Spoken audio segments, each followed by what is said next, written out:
Hey everybody, welcome to the GMG review. Today I'm taking a look at Warhammer 40,000 Kill Team 2021, the Compendium. This was a free sample kindly sent to me by Games Workshop to complement the new Warhammer 40,000 Kill Team box set. Now, what this is all of the other OG kill teams, I guess, from the previous sort of like incarnation of this game as a single compendium in a sort of get-you-by format.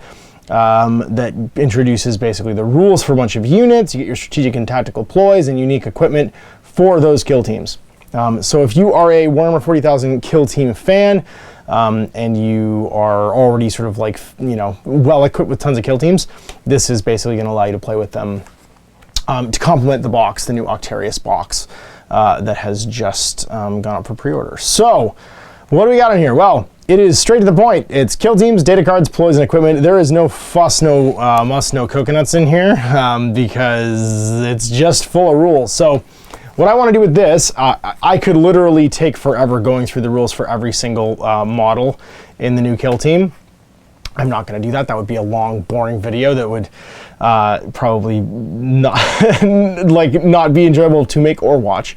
What I'm going to do instead is I'm going to go through the composition of the kill teams. So if you are excited about this and you want to sort of get your collection of models ready or see what you don't have, the sort of like goal here in this video is going to be to show you what units are available, what models are available, and how many you need for each kill team to get ready to play. And then the rest of next week, Monday through Friday, I'm going to play with as many of these kill teams as I can. I'm going to try and play with 10 different kill teams. We have tons of kill teams here at the studio. I personally have like 10 or 12 kill teams since the 8th edition Kill Team box came out. I have been playing Kill Team hot and heavy. Is one of my favorite games. The last time there wasn't Adepticon, I played, the only game I played was Kill Team. There's the only tournament I signed up for was a Kill Team event. It was a huge amount of fun. Because I love playing this like snack size version of 40k, and you've just finished watching a week probably of me playing the Operatives box set missions. So I'm pumped to play with some new units that aren't the ones from the box, that aren't the Deathcore Krieg and the Orc Commandos. So that's going to be my sort of like more in-depth thing. Whenever I play a game with a new kill team, I'm going to go through and talk about what they do and what their ploys are and strategies and stuff. So you'll be able to watch that all next week. And this week, I'm going to go through and just sort of like show you the basic like nuts and bolts of what you need.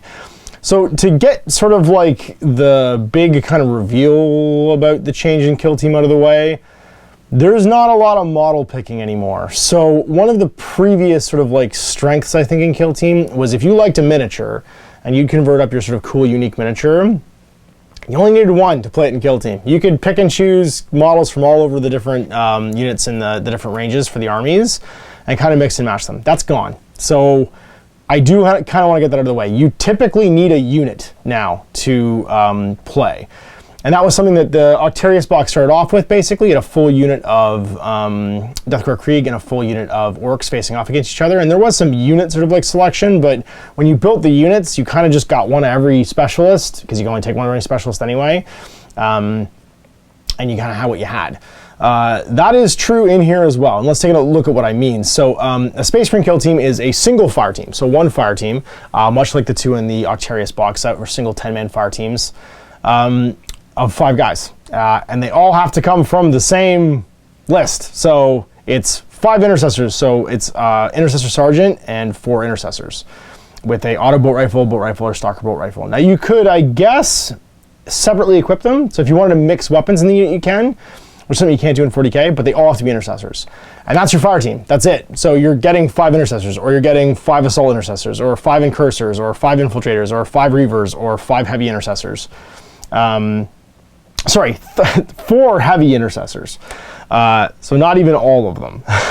And one of which can be a gunner, because the intercessors who are heavier obviously are slightly better stats-wise than the other ones. You could also have a Tactical Marine Sergeant and 5 Tactical Marines, so 6 regular Tactical Marines. You could have 10 Scouts, so it's a Scout Sergeant and 9 Scouts. You could have 5 Death Watch, so it's a Death Watch Veteran Sergeant and then 4 Death Watch Veterans. And that's your kill team. Like, you're not able to like mix and match, like I want to have a Tactical Marine and a Scout, and that's not the way it is anymore. It's a squad. And that's kind of the biggest, I guess, change now to these lists that was kind of hinted at in Operatives, and then of course confirmed in this book, is they've moved to a buy a box of guys, play with a box of guys format, which was actually, if you played 4th edition Kill Team, the way it worked initially when Kill Team first came out. So yeah, and so that's what I'm gonna do is I'm gonna go through how you build your kill teams basically from the format wise, and that's kind of the plan. So we've already been through intercessors, assault intercessors, and cursors. They're all the same. It's 5 models, one of which is a sergeant. The heavy intercessors is 4 models, one of which is a sergeant. The tactical marines obviously are 6 guys, one of which is a sergeant. Scouts are 10 and a sergeant. And then Deathwatch are 5 total, 1 including being a sergeant. Now there are some build restrictions too that I noticed. Like for my Deathwatch, for instance, when you make Deathwatch models in 40k, you can kind of give them whatever you want. There's no option here for like my bolter storm shields. So I can't take a Deathwatch veteran with I can have a Deathwatch bolt gun and a power weapon, or I can have a fists and a shotgun, stalker bolt gun, or storm bolter. I can't have any of those things mixed up. So like I can't have like a power sword and a stalker bolt gun. I can't have any of those sort of like mix and matches. So you do need to be equipped kind of specifically, which may not be the way your models are equipped in 40k. Luckily I have 15 veterans painted up, so I can kind of pick and choose my models that actually fit. The other thing is your gunners, of which you can have a single one and a single heavy gunner, are your guys with your combi weapons. So I have like a combi weapon power sword guy in all of my Deathwatch units. Here it's just you have a combi weapon, so there's no like power. It's fist and a combi weapon. So all my power swords kind of don't work, and a lot of I think actually of my 15 models, I have 3 guys with bolter power weapons. I can do 3 warriors. I can do any of the heavy gunners. None of my combi weapons work, and then my sergeant I don't think actually works because he's got a bolt pistol and a combat shield, and there's no combat shield in here at all, even as equipment. So my combat shield kind of doesn't exist. I have a Xenophase blade, but then I have a bolt pistol, grab pistol, hand flamer, inferno pistol, plasma pistol, or storm shield. None of that is what's in my other hand. It's a bolt pistol with a combat shield, which is a thing that you can have in the Deathwatch. So it's a bit strange for this one. Everything else is just what you can build in the box here. And you can mix your scouts a little bit because you can have a mixture of shotguns, bolt pistol, and close combat weapon, sniper warriors, heavy gunners. And you can have 2 scout heavy gunners and 3 scout snipers total in your team. So you could actually have like a 10-man team that's got half that are snipers and heavy weapons, and the other half which are like close combat weapons and stuff too. So the scouts I think are actually one of the more interesting ones just because they have like tons of options. All right, so that's the Astartes one. Let's look at what we can take in, and of course the Astartes take up the first like 30 pages because there's so many models. Let's take a look at the Grey Knights. So the Grey Knights are a Justicar and then 4 Grey Knights, so 5 guys basically. They get psychic powers, and you can manifest them from the list below. And it's an action basically, manifest psychic power. You got just like your standard stuff. So you can have warriors, Justicars, gunners. No heavies in this, like no terminators or anything like that, just dudes. Armed right out of the box. 5 guys. A guard kill team. Now here's where it gets a bit weird. So a guard kill team is 7 guardsmen, and one of which would be a sergeant, or if you don't have a sergeant somewhere else, and then 5 scions, one of which can be a leader. So you don't get 10-man guard teams, which is a bit strange, and you have 2 fire teams to select from. So you could have 14 guardsmen, or you could have like 12 guardsmen, 5 of whom are scions. And then their equipment is basically the same as you can build out of the box. With the exception that your guardsmen troopers, the ones you can take as many times as you want, you can have 3 of the other ones. So you can have 3 gunners, or like comms and 2 gunners, and that's going to be gunners or anything like a melta-gun, plasma gun, sniper rifle, grenade launcher, flamer. There's no heavy weapons at all. So you only get special weapons. Although I guess in the new Cadian box, it only comes with these weapons anyway. And then your Scion Fire team can have flamers, grenade launchers, hotshot, volley guns, melta guns, or plasma guns. And I think it's 2 can be gunners, and then it's a sergeant and 2 regular guys. You can have 2 gunners, and then everybody else can be in there once. You can have a comms, 2 gunners, trooper, and a sergeant if you wanted to, or 2 troopers, a comms, a gunner, and a sergeant, or just take the Scions all as special forces guys. All right, the Forge World kill team is just Rangers, Vanguards, or Sicarians, and Sicarians include both Ruststalkers and Dune, what are they called? Ruststalkers and Infiltrators, so either or. And then you can have arc rifles, plasma calibers, transuranic arquebuses in your Rangers, and then gunners can have plasma calibers, arquebuses, or arc rifles. For your troopers, of course, it's just standard equipment, and then your leader can be either the sergeants from those two things. Ruststalkers can be as basically built, so like you can have a Princeps, and then you can have troopers, and the same with the Infiltrators. Your Cleazyarki kill teams, this is cool. This was something that was added late to the last edition of kill teams, so it's right in the book now. You get Battle Sisters, Repentia, and Arco-Flagellants, and if you take Repentia, it's 5 Repentia operatives, and one of which can be a Repentia Superior if you take them as your leader upgrade. And then your Battle Sister fire team is going to be 5 Battle Sisters, and then one of them can be a leader, and then it's 5 Arco-Flagellants if you take Arco-Flagellants.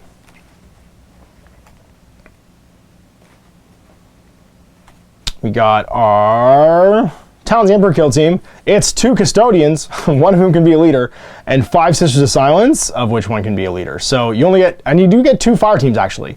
So you could take 4 Custodians and have that be your entire kill team, or you could take 2 Custodians and 5 Sisters of Silence. It actually looks pretty beefy, and the Custodians are bananas, like 18 wounds, 2+ save, def 3. Their weapons are just insane. Like, they're pretty baller. And the Sisters of Silence are pretty awesome too. 3+ save, 8 wounds. They're kind of like guardsmen in power armor, just like the Sisters are. Flamers and bolters and stuff. Traitor Space Marine kill teams. This one's a bit strange too. It's 2 fire teams, of which max 1 can be a cultist unit, and then your fire teams are Chaos Space Marines, of which it's 3 models. And then of those 3 models, you can have each selection can be basically taken once, or you can have a leader. So the Warrior Gunner and Heavy Gunner Icon Bearer can each be taken once, 3 Chaos Space Marines, and other than Chaos Space Marine operatives, you can include each operative only once. And the Gunners and Heavy Gunners can't be in the same fire team. So if you want to take, you have to take 2 fire teams, basically, and have 6 Chaos Space Marines, if you want to take the full complement of like heavy and or light weapons. And then Chaos Cultist is 8 guys, of which 1 can be a Gunner with a Flamer or Heavy Stubber, and then the other ones are all Brutal Assault Weapons or Gun Butts, and 1 can be a leader. So, even less for Death Guard, 2 Plague Marines, and it's 2 fire teams. So it's either Plague Marines or Poxwalkers. Poxwalkers is just 8 Poxwalkers. They can't be leaders. And then the Plague Marines are 2, none of which can be in the same squad. So you have to have at least 1 warrior, and then 1 other guy, basically. So like 1 Icon Bearer, a Fighter, a Heavy Gunner, or a Gunner. And then if you don't have actually your leader would have to be a Plague Marine leader. So 1 dude becomes a champion automatically. So you can have a champion in like 1 of these, and then the Poxwalkers could fill it in, or you could just take 4 Nurgle Marines. But the Nurgle Marines are crazy because they all have disgustingly resilience. They have a 5+ wound shrug, like an after save against taking wounds, which works in melee, which is bananas. So they are super tough and unfortunately fairly slow. Now, I think there's some typos in here because, for instance, all the Plague Marines are movement 2, except the Sergeant, who's movement 3. The reason I think that might be a mistake, and that there are some typos in here, is that the Guardsman Gunner has a 3+ armor save, which just doesn't seem right. So I'm a bit suspicious about some of these numbers. I think his movement's supposed to be 2, because they offset speed for survivability. Thousand Suns, you can have Rubric Marines and Zangors. You get 2 fire teams, and the Rubric Marines are 2 Rubric Marines, because again, they're bonkers. 1 of which can be a Gunner or Icon Bearer, and then 1 of which can be your leader. And then Zangors, you get 6 Zangors, which can be Fighters, Icon Bearers, or Horn Bearers, of which you can take the specialist once. And then if it's no Rubric Marine leader, then you can have a Zangor Twist Bray. And of course, it's a Sorcerer, actually, if you take the whatchamacallit, the Rubric Marine Fire Team, and you get to manifest psychic powers.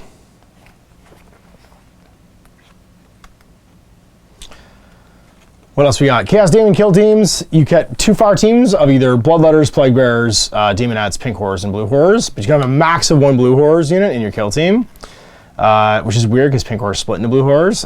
And it's 6 Bloodletters, 6 Demonettes, 6 Plague Bearers, or 6 Pink Horrors.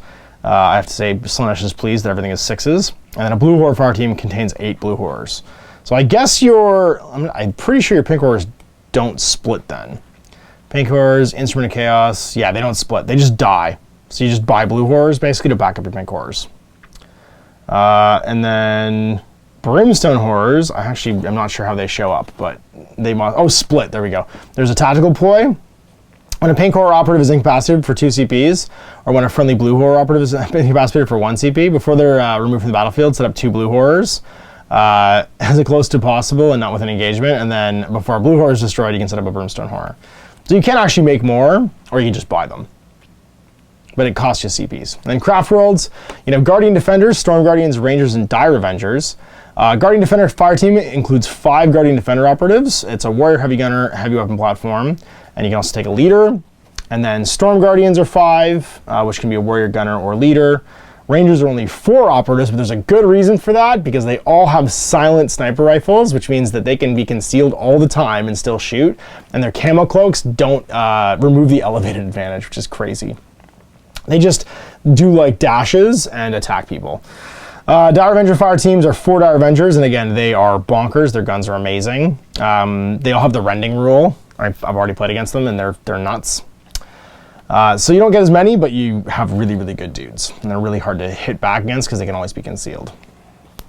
And I think the Dire Avengers are running and balanced. Yes, they get to reroll a hit, and if they get a critical hit, one of their hits becomes an additional crit, which is crazy.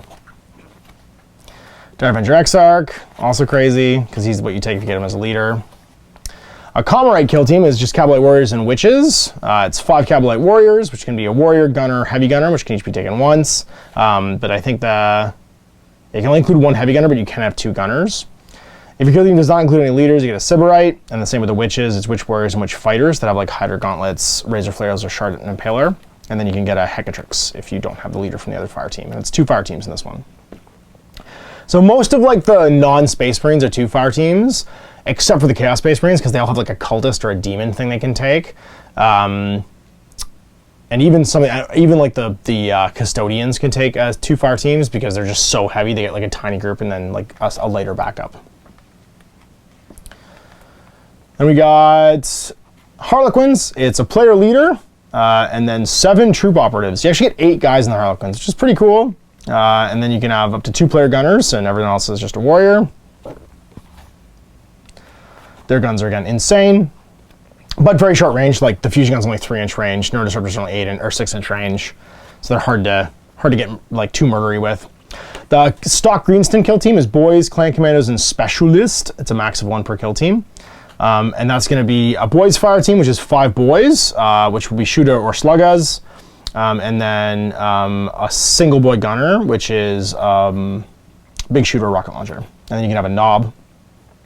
Instead of selecting a boy fighter in a boy fire team, you can select 2 boy Gretchen operatives instead. So you can actually swap Gretchen into it. So like you could have 4 orcs and 2 Gretchen. I think it's kind of cool. They melt the Gretchen into it. And it's funny, the orcs and the mostly just the orcs tend to actually have the most flexible fire teams, weirdly, and the most like swaps, which I think is cool because they have the most like kind of chaotic unit organization. And then Clan Commandos aren't the same as the Commandos from the Octarius box. They're like a new commando list. Use your old commando models for it, basically. And then Specialist fire teams is things like Burners and Ludas. The Clan Commando story is 5 Clan Commandos, and you can have a commando knob if you don't have a leader. And then Specialists are going to be Ludas and Burners. You get 4 of them, and if you don't have a leader, you can have them be your leader. And they're pretty great. And then Necrons, it's 2 fire teams, which can be warriors. There's a max of 1 warrior fire team of 5 warriors, and they can have either Gauss Flares or Gauss Reapers. An Immortal fire team, which is 4 Immortals with Bayonets and Gauss Blaster or Kessel Carbine. A Flared 1 fire team, which is 5 guys, or a Deathmark fire team, which is 5 guys. And you get 2, so usually it's going to be a warrior squad and something else. You could take the other ones. The Immortals are pretty great. Flayed ones are actually pretty great too. Deathmark's pretty great, so it's 4 and 4 for the really heavy dudes, Deathmarks and Immortals. The Flayed ones and Necron Warriors you get a full 5 of, but you can only get Warriors once because they're really good for what they do. And they have the ability to just stand back up for CPs too with reanimation protocols. The Hunter Cadres, this one's neat. Again, you get 6-man, you get 2 fire teams of Fire Warriors, Pathfinders, or Stealth Battlesuits. It's 6 guys for the Fire Warriors, 6 guys for the Pathfinders, but you can swap a guy for a drone. So it may seem weird, it's a 6-man team because you get 10 in the box and then 2 drones, but the idea is you swap a drone in for one of them, and the drones have their own special rules. You can have one of any type of drone in your fire team. So you can have like a gun drone, shield drone, marker. They just can't be repeated across the whole kill team. Pathfinders, you get 6 guys with a gunner. Also, the fire warriors can swap pulse blasters, pulse carbines, or pulse rifles. You can have a mix of whatever you want. And actually, the carbines and pulse rifles are exactly the same in this game. They don't have any difference. Stealth battle suits, you get 3 stealth battle suits, and you can actually swap 1 for 2 drones instead of for 1, which is kind of cool. And you get a leader if the Shaz raised there. And they have some cool stuff where they can change their order to conceal at the end of an activation because they can engage their stealth field. It's pretty neat. You can do a cadre mercenary kill team, which is just crew. So you can just do crew by themselves. I think it's cute. And it's 12 operatives, one of which is, 13 operatives. One's a leader, and then 12 dudes, which are taken from the list of carnivore warriors, crude hounds, or crude oxes. You have up to 4 crude hounds and up to 2 crude oxes. Sorry, 1 crude ox, but it counts as 2 selections instead of 1. Because he's a big boy. 16 wounds, 4+ save. Now the Hive Fleet kill team is interesting. It's basically Gene Stealers, Tyranid Warriors, then a mix of Termagants and Hormagaunts. They're the other one I was thinking of when I was thinking of the Orcs. They can kind of be flexible. But it's 3 Tyranid Warriors, as a selection. They get 2 fire teams. 3 Tyranid Warriors as a selection, and they can be Warrior Fighters or Heavy Gunners. And then you can have a Prime be your leader. The Gene Stealers get to have 5 Gene Stealers with double Rending Claws or Rending Claw and Scything Talon. You can also have a Gene Stealer leader. And then the Tyranid Swarms, they can't be a leader, and it's maximum of 1 per kill team. It's 8 Tyranids, which can be a mix of Hormagaunts and Termagants. And the Termagants can either have a Devourer, Fleshborer, or Spine Fists. So, 8 dudes, 13 dudes, or 11 dudes, 3 of which are Tyranid Warriors. And the Tyranid Warriors are, again, beasts, 18 wounds, 4+ save, weapon beasts. You've got 2 melee weapons, you got +1 attacks. It's pretty bonkers. They're pretty good. Of course, the leader's amazing, too. The Termagants and Hormagaunts are just kind of humans with 6+ saves. And then the Brood Coven. Now the Brood Coven lost Gene Stealers, so it actually kind of messed up my kill team because your Neophyte Hybrids are a 7-man team. I have 10 models painted. That includes troopers, gunners with all of the available weapons, of which you can have 2 gunners, and up to 1 heavy gunner. And then the rest of them can be, and 1 icon, and the rest of them can be troopers. Then your leader can be from there as well. And the other options are hybrids and hybrid metamorphs. So I can't actually play this kill team because you need 2 fire teams, and it's 7 hybrids, or neophytes, and I don't have any hybrid metamorphs or hybrid acolytes painted up because I never got them. I just have the stuff from the box set. So I'm gonna have to paint some stuff to play with them, and that's it. So there's the options of what's available in the compendium. So what do I think about this? Well, I said this when I reviewed the core book and the box set for Octarius, which you can see I keep looking over to, because it's on the table over here. And I don't know, this was all included in the main box before, and it made the main box very accessible and attractive, I think, because the core book had the rules for everything in it. You really just needed the original Kill Team core book. And yeah, it was revised, and there was the annual and stuff that changed things, but all the information was in one spot. It's funny, the data cards are nice, but they take up a lot of space, and this is kind of a required purchase if you already play Kill Team, to get all the rules for the game. I'm glad they released it alongside the box game, so it's there and available. It would have made the book huge again to put it all in the box. Because the information's all in this data slate style, the info takes a lot of space up. Whereas all your old 40k stat lines from the old one didn't take up as much space in the last Kill Team book. So I can understand why it seemed to be separate, but I don't know, having it not be part of the box set and just having the 2 kill teams in there have their information, I don't know how people are going to respond to that. The other thing is, I don't know how I feel about the not being able to mix and match models. I get it from a point of view of it's easy to play. You buy a single box and you play with a single box, but part of, I think, the magic of Kill Team in 8th edition, which is why it was so popular and successful when it first came out, was it really had something for everybody, and it really fed into, I think, the imagination of the people who really lovingly painting and converting a few individual models and picking and choosing from across the range. So it doesn't keep you from doing that, because in match play or even in a campaign, you can have a huge roster of different individual 5-man teams, but some of the teams lock each other out. If you have a bigger list, if you're going to play the 20-man match play roster, or even I think Spec Ops is still capped at 20, if you play, let's say, Tyranids, right? you're not really able to fit multiple fire teams in here. I guess the easiest one would be the Necrons, because they could just have 20 operatives, and it's like 5, like you take 5, 5, 5, 5, and you got 20. I think it's 4 for these ones, but you know what I'm saying? You're just stamping all of the options into the list. Same with the Space Marines. You just pick 4 Space Marine squads, and that's your list. But it's a bit harder with some of the more hordy ones. Like for the Guard one, you could take a Scion team and 2 Guard teams, and that would be it. For the Chaos Space Marine one, it would be like a Cultist team, and then just like various options for all of your Chaos Space Marine 3-man teams. So it'd be 8 Cultists, and then you'd have 12 left over, so 4 teams of Chaos Space Marines. It's just, the numbers make it a bit weird. And for the bigger sort of teams, where it's like Orcs or Tyranids, where it's like 7 guys or 10 guys, you're kind of stamping a lot into the roster, and it kind of locks some other stuff out. The Demons maybe are a good example. They get to pick 3 different Demon teams for their match playlist. That's 18 guys, units of 6.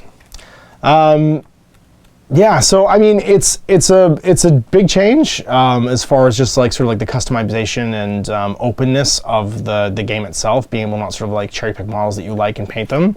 But having played the game, I mean, the game's super fun, and I don't think there's anything wrong with that. It makes it easy to play, and easy for new players to go, oh, I like that box, I'll pick that box up and go and play it. So you can go all next week. Basically, I'm going to showcase different factions and how they work and stuff, and play through 5 different games.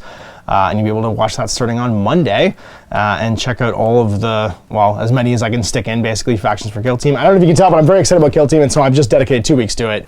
And that way I can blow out my excitement. I can play tons of games of it, and then get like a sort of like an ingrained opinion about the gameplay and stuff, which I'll sort of do afterwards, probably.